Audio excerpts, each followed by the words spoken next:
प्रधानमंत्री नरेंद्र मोदी के बारे में। कपड़े से पहचान रहे थे।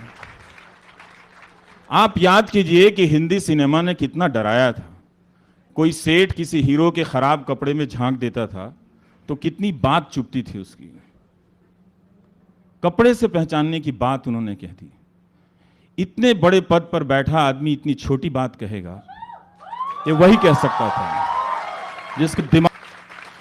और ये कपड़े से पहचानने वाली बात जो है, उन्होंने एक समुदाय के लिए ही सिर्फ नहीं कही थी, उन्होंने इस देश की जनता की जो बुद्धि है, जो सोचने की क्षमता है, उसको चुनौती दी थी कि 5 साल में हिंदू मुस्लिम दिखाते दिखाते हमने तुम्हें इस स्थिति पर ला दिया है कि अब हम कहेंगे कि सिर्फ तुम कपड़े से पहचान लो, और आप कपड़े से पहचानेंगे। वो तो कहिए कि झारखंड के आदिवासी लोग सदियों से कपड़े से किसी को नहीं पहचानते थे। अपने देश का भूगोल भी नहीं मालूम था जहां के चुनाव में कह रहे थे वो। तो वो खून का रिश्ता था। घरों में ये सिखाया गया कि शादियों में जो रिश्तेदार आते हैं सब अलग अलग आर्थिक हैसियत के हैं। किसी का कपड़ा खराब हो सकता है, किसी का कपड़ा साधारण हो सकता है, लेकिन खून का रिश्ता है। इस देश में, इस देश से हिंदू और मुसलमान का खून का रिश्ता है। वो इस देश की आत्मा है दोनों, और आत्मा का आकार नहीं होता है। रूह का कोई कपड़ा नहीं होता है। मुर्दे पर कफन डालते हैं, आत्मा को किसी ने देखा नहीं। आप आत्मा पे कफन मत डालो, कपड़ा मत डालो। तूने कहा आप कपड़े से पहचान लीजिए। इसीलिए अगर हम सबको नागरिक बनाया होता तो वो क्या, कोई भी नहीं कह सकता। उनके तमाम पुलिस के जो लोग हैं जो बात बात पर सेडिशन के केस दर्ज कर लेते हैं आजकल, वो लोग भी ये बात नहीं कर पाते। कपड़े से पहचानने वाली बात इतनी हल्की बात थी, चुभ गई मुझे। मैं यही सोचता रहा कि हिंदुस्तान की जनता, जिस गांधी ने कपड़े उतार दिए अपने, जो वो सूट पहनकर आए थे, अंग्रेज उन्हें कपड़े से ही तो पहचान रहे थे ना। तो गांधी ने कहा लो मैं सूट ही उतार देता हूं, कुछ नहीं पहनूंगा, लंगोट में चल देता हूं। पहचानो गांधी को कपड़े से, पहचानो। वो लाठियां लेकर हजारों लाखों लोगों के बीच में चलता हुआ आज भी चला आ रहा है। पहचानो उस महात्मा गांधी को। आज 26 जनवरी है, 4 दिन बाद उनकी हत्या होने वाली है, पता है ना। 5 साल से उनका नाम लेकर रोज उस बिना कपड़े वाले फकीर की हत्या हो रही थी। वैसे क्रोनोलॉजी में तो 1948 पहले आया था और 26 जनवरी 1950 बाद में आया था।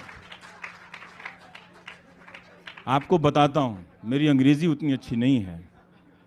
वो क्रोनोस एक ग्रीक गॉड है टाइम का, जो बच्चों को खा जाता है, उससे निकला है क्रोनोलॉजी। हमारे एक अंग्रेजी के दोस्त ने बताया है।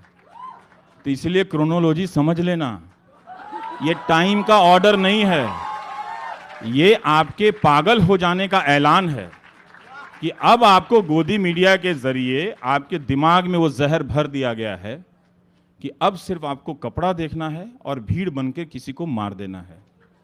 इसकी तैयारी की गई है। तो मत कीजिएगा, वरना वो कोई और आ जाएगा जो अपने कपड़े उतारकर आपकी अंतरात्मा के दरवाजे पर खड़ा हो जाएगा कि मैं गांधी हूं। कितनी बार मारोगे मुझे, कितनी बार मारोगे। और ये वही गांधी हैं कि जिनकी प्रेरणा लेकर लाखों औरतें सड़क पर आ गईं, और उसी गांधी के कपड़े के पीछे चलकर अभी बहुत सी औरतें आ रही हैं। तो इसलिए हम सबको नागरिक बनना चाहिए। जब हम नागरिक बनेंगे तो हम एक दूसरे के लिए समान अवसर बनाएंगे, एक दूसरे के लिए बराबर होंगे। ये बार बार कहना बंद कीजिए कि ये धर्म बराबर है और उसकी दी हुई नागरिकता के परिभाषा के तहत बराबर है। ये हमारी नई पहचान होनी थी, जिसके लिए 100 साल तक लोगों ने लड़ाई लड़ी। फांसी के फंदे पर झूल गए ना, क्या मिला उनके पीछे? उन्होंने तो आज़ाद भारत का तिरंगा भी नहीं देखा, नहीं देखा वो। लेकिन वो इसी मुस्तकबिल, इसी फ्यूचर के लिए लड़ रहे थे। हम आप सब भटक गए हैं। व्हाट्सएप यूनिवर्सिटी से निकल आइए और नागरिक बन जाइए। मैं आपको बता रहा हूँ, आप उन्हीं को प्रेम कीजिए, मैं उनसे आपको दूर नहीं ले जाना चाहता हूं। आप 25 लाख सूट वाले को ही प्रेम कीजिए,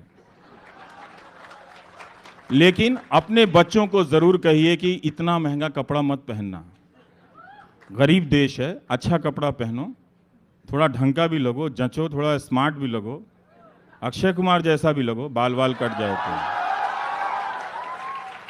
लेकिन 25 लाख का कपड़ा इस देश के गरीब लोगों के बीच में पहन के अभी मत चलना। बहुत लोग गरीब हैं, बहुत लोग गरीब हैं, थोड़ा अच्छा पहन लो तो उनको भी लगे कि हमारे बीच का है।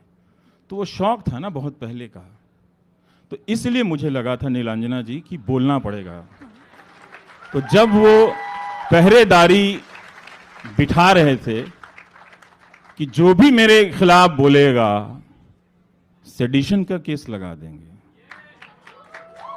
तो फिर मुझे लगा कि बोलना चाहिए। और बहुत लोग जेल में रहे, हम भी जेल में रह के आएंगे, मिलने आइएगा वहीं पर आप लोग, अगर वो मिलने देंगे तो इसलिए जागिए, निकलिए, हर घर में एक नागरिक बनाइए।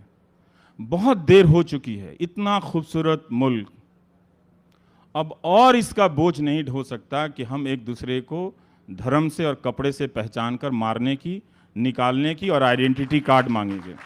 अब और नहीं हो सकता है। ये बात यहीं खत्म हो जानी चाहिए, चाहे उनके पास जितनी भी पुलिस फोर्स हो। पुलिस फोर्स अंग्रेजों के पास भी तो बहुत थी ना, उनके पास भी बहुत थी। लोग 10-10 साल जेल में रहे।